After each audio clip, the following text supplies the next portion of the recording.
बिस्मिल्लाहिर्रहमानिर्रहीम। प्यारे दोस्तों, अस्सलाम वालेकुम। नॉवेल काली कलियां और भंवरे की अगली किस्त शुरू करते हैं। कायरीन, जैसा कि आप जानते हैं, ये नॉवल लाहौर के उस दौर का है जब पाकिस्तान में मोबाइल फ़ोन सर्विस मौजूद नहीं थी।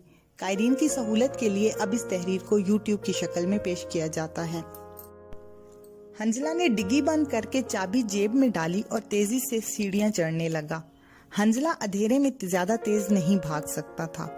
ऊपर पहुंचा तो हंजला ने देखा कि दरख्तों की ओड़ में वो लोग करीब पहुंच रहे थे। एक तरफ अंधेरा था, मगर साथ वाली कोठी की छत पर एक कमरे से रोशनी आ रही थी।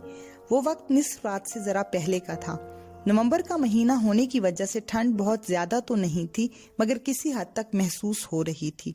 वो तेजी से चलकर छत के किनारे तक आया और उसने दूसरी छत के फासले का अंदाजा लगाया। हल्के अंधेरे में दोनों छतें नजर आ रही थीं, क्योंकि इन दिनों घुप अंधेरी रातें नहीं थी, थोड़ी चांदनी थी। हंजला ने जूते उतारकर एक साइड पर छुपा दिए और फिर दौड़कर जंप लगाता हुआ बड़ी आसानी से दूसरी छत पर पहुंच गया। उसको डर था कि जिस जगह जाकर पहला कदम दूसरी छत पर लगेगा तो अगर वहां नीचे कमरे में कोई सो रहा हो तो उसे आवाज से जाग जाएगा, मगर इतनी आवाज पैदा नहीं हुई जिसका वो अंदाजा कर रहा था। फिर तेजी से झुककर इधर उधर का जायजा लेने लगा। उसका इरादा था कि ऐसी जगह पर छुप कर बैठेगा जहां पर अपनी कोठी में आने वालों का जायजा ले सके। दूसरी छत पर छुपने की कोई जगह नहीं थी। अगर उनकी कोठी की छत से उस तरफ टार्च से देखने की कोशिश करता तो इसके लिए छुपना मुश्किल हो जाता। हंजला ने छुपकर खिड़की से कमरे के अंदर झांका तो अंदर कोई नहीं था। दो दरवाजे को खोलकर अंदर दाखिल हो गया। हंजला ने अंदाजा किया कि बाथरूम में कोई है। उसने खिड़की के आगे से पर्दा कर दिया ताकि दूसरी कोठी से अंदर नजर ना पड़ सके। उसको छुपने की कोई जगह ना मिली। उसने बाएं तरफ देखा तो कमरे की बड़ी अलमारी नजर आ रही थी। वो उधर घुस गया। उसके पट इस अंदाज से बंद किए कि उनमें से जरा बाहर झांक सके। वो चुपचाप खड़ा रहा। वो किसी हद तक कंफ्यूज था, मगर बहुत ज्यादा नहीं था।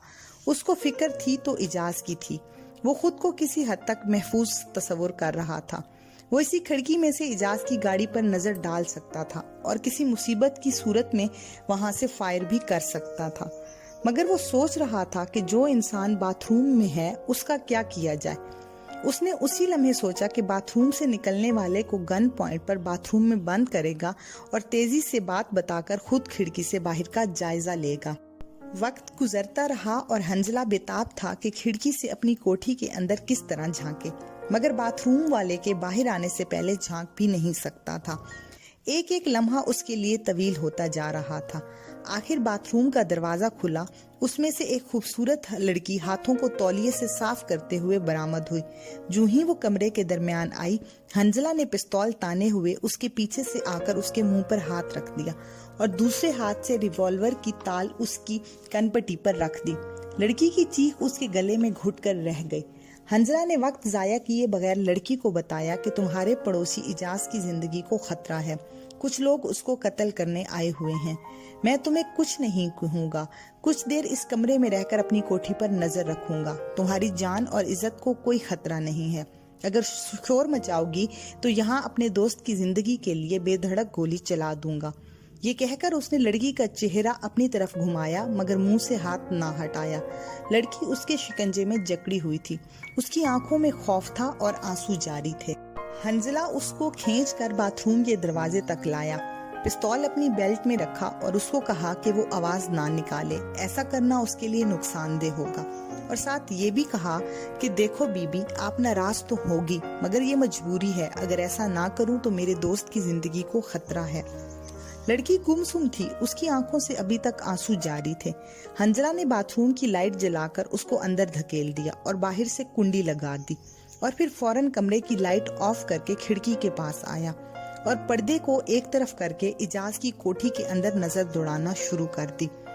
हंजला परेशान था कि इजाज की गाड़ी को देखने में देर हो गई है, मगर वो फिर भी देखता रहा। उसके जहन में कोई बात वाजिया नहीं हो रही थी। उसको चंद लम्हों तक कोई नजर न आया। वो सोच रहा था कि उनकी कोठी की तरफ आने वाले लोग अभी तक कोठी के अंदर नहीं हैं या फिर वापस चले गए हैं।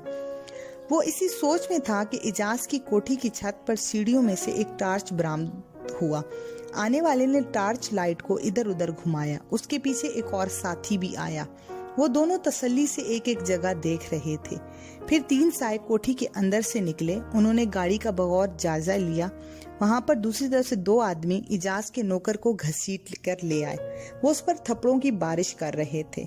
हंजला तक उनकी आवाज बहुत मध्यम पहुंच रही थी। वो असद और इजाज का पूछ रहे थे, जबकि इजाज का नौकर उनको गिड़गिड़ा कर कह रहा था कि असद नाम का लड़का यहाँ पर नहीं आया। अलबत्ता हंजला और इजाज साहब यहाँ पर रह रहे थे और शाम को चले गए, और वो उनको इजाज के गांव का जाने का बता रहा था, मगर वो इसका एतबार करने वाले नहीं थे। इतनी देर में कोठी की छत पर जाने वाले दोनों आदमी भी नीचे आ गए, और वहाँ इस वक्त उनकी तादाद 7 हो गई। वो इजाज और असद को गंदी गंदी गालियां दे रहे थे और कह रहे थे कि वो उनको जिंदा नहीं छोड़ेंगे। इसी असना में पुलिस गाड़ी का हूटर जोरदार आवाज में सुनाई दिया और उन लोगों को पता चल गया कि पुलिस पहुंच गई है। वो चंद लम्हों तक वहां ठहरे, फिर कोठी के अंदर दाखिली दरवाजे के साथ ओट में खड़े हो गए। बाहर से हूटर की आवाज मुतवातर आ रही थी। हंजला ने देखा कि पुलिस की 2 गाड़ियां उनकी कोठी से जरा दूर आकर रुक गई हैं और उनमें से पुलिस वाले उतर रहे हैं। एक सीनियर उनको हदायत देने लगा और वो इधर उधर फैलने लगे। वो बंदूकें हाथों में लिए दरख्तों की ओट में पोजीशनें लेने लगे। चंद मुल्हिका कोठियों के लान में घुस आए। इसी पोजीशन पर आते ही स्पीकर में आवाज आई कि कोठी के अंदर जो कोई भी मौजूद है हथियार फेंककर हाथ उठाकर बाहर आ जाए, वरना गोली मार दी जाएगी। ये आवाज गूंजती रही और इर्द गिर्द कोठियों के कमरों की लाइट्स भी ऑन हो गई। अब इजाज की कोठी में घुसने वालों के लिए इसके सिवा कोई चारा नहीं था कि वो खुद को पुलिस के हवाले कर दें, मगर वो ऐलान सुनकर सामने नहीं आ रहे थे। हंजला ने देखा कि उनमें से 2 लोग पिछली साइड कोठी की तरफ भागे। उस तरफ गालबन अभी पुलिस नहीं गई थी। दीवार की लांघकर वो इस तरफ उतर गए, लेकिन अब आगे वो नजर नहीं आ रहे थे। फिर फायरिंग की आवाजें आने लगी। एक मर्तबा फिर ऐलान किया गया, कोठी में जो कोई भी है असलहा फेंककर हाथ उठाकर बाहर आ जाए। इसी लम्हे हंजला को बाथरूम से हल्की से खटखटाने की आवाज आई, मगर उसने कोई तवज्जो ना दी। उसने सोचा कि वो थोड़ी देर बाद दरवाजा खोलेगा। उसकी नजरें बाहर जमी हुई थी। उसने देखा कि 2 भागने वालों के अलावा बाकी 5 लाइन में हाथ उठाकर ऊपर कोठी के गेट की तरफ बढ़ रहे थे। उन्होंने गेट खोला और सड़क पर लाइन की तरफ खड़े हो गए। कोई पुलिस वाला अभी तक उनके करीब ना आया। ऐलान अभी भी जारी था। इजाज का नौकर, उसकी बीवी और उसका बच्चा भी गेट से बाहर उनके करीब आ गए। पुलिस वालों ने उनकी तलाशी ली और हथकड़ियां लगाना शुरू कर दी। नौकर की भी तलाशी ली गई और हथकड़ियां लगा दी गई। उनको भागने वालों का कुछ पता नहीं था कि उनके साथ क्या हुआ। नौकर का बच्चा और बीवी रो रहे थे। पुलिस के अफसरान भी उनके करीब आ गए। फिर वो कोठी में दाखिल हो गए। गिरफ्तार होने वालों की निशानदेही पर असला जमा किया गया। थोड़े सर्वे के बाद पुलिस ने सबको गाड़ी में बिठा दिया। नौकर को फैमिली समेत छोड़ दिया और पुलिस रवाना हो गई। इस तमाम वाक़े में ज्यादा वक्त ना लगा, सिर्फ तकरीबन 20 मिनट का वक्त लगा। बाथरूम से दोबारा आवाज आ रही थी। हंजला ने पर्दा खिड़की के सामने किया और लाइट ऑन कर दी। बाथरूम का दरवाजा खोला तो लड़की बाहर आ गई। उसने कोई लफ्ज मुंह से ना निकाला। अब वो खौफजदा नहीं थी। हंजला तेजी से बोला, मैं बहुत ज्यादा माजरत ख्वाह हूँ क्योंकि आपको तकलीफ दी। ये मेरे दोस्त और आपके पड़ोसी की जिंदगी का मसला था। अब मैं जा रहा हूँ। आपके चुप रहने का बहुत बहुत शुक्रिया। अल्लाह आपको जज़ाए खैर दे। लड़की ने कहा, आप कहाँ जा रहे हैं? नीचे तो कुत्ते मौजूद हैं और लोग भी जाग गए होंगे, ये तो मसला बनेगा। हंजला ने उससे बताया, मैं नीचे नहीं जाऊंगा, सामने छत है, इधर ही चला जाऊंगा। लड़की ने हैरान होकर कहा, ऐसे कैसे? हंजला ने कहा, जैसे आया था वैसे ही चला जाऊंगा।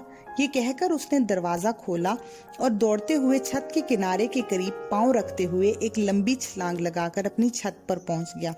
लड़की दरवाजा खोलकर हैरानगी के आलम में उसे देखती रही। हंजला ने सीढ़ियां उतरकर इजाज को कार की डिग्गी से बाहर निकाला। फिर वो टेलीफोन वाले कमरे में आ गए। वहां से डीजीआई को फोन पर मुख्तसरन तमाम बात बताई। इजाज ने बताया कि वो गाड़ी की डिग्गी में मौजूद था। उसने बाहर आकर पुलिस वालों को बुलाया कि डीआईजी साहब से फोन पर बात कर लें। एक ने बात की। पुलिस वाले बदस्तूर गेट पर हिफाजत की जिम्मेदारी में लग गए। ارد گرد کی کوٹھیوں میں سے چند لوگ اجاز کے گیٹ پر آئے۔ اجاز نے ان کو بتایا کہ مخالف اسٹوڈنٹ تنظیم کے لوگ اس پر حملہ کے لیے آئے تھے۔ ان لوگوں کی زبانی پتہ چلا کہ بھاگنے والوں میں سے ایک شدید زخمی ہوا ہے، جبکہ دوسرا فرار ہونے میں کامیاب ہو گیا ہے۔ اجاز ان سے بات کر کے واپس کوٹھی میں آ گیا، پھر اپنے والد سے فون پر تفصیلی بات کی اور سارا کچھ بتایا۔ تھوڑی دیر بعد اجاز کا کزن اور باڈی گارڈز پہنچ گئے۔ وہ راستے میں گاڑی کی خرابی کی وجہ سے لیٹ ہو گئے تھے۔ اگلے دن اجاز کا والد ملنے آ گیا اور وہ ڈی آئی جی کے آفس میں گئے۔ وہاں پر مخالف مقتول پارٹی کے ورثاء بھی آ گئے۔ ان کے سامنے اجاز نے قرآن پر حلف دیا کہ وہ قتل میں ذرا بھی ملوث نہیں ہے، بلکہ اس کو پتہ ہی بعد میں چلا۔ اجاز کا نام پرچے سے خارج کر دیا گیا۔ جی تو دوستو، آج کی قسط یہیں تک تھی۔ امید ہے آپ کو پسند آئی ہوگی اور اگلی قسط کا بے چینی سے انتظار کریں گے۔ بقیہ ناول آپ اگلی قسط میں پڑھ اور سن سکتے ہیں۔ اجازت دیجیے، اللہ حافظ۔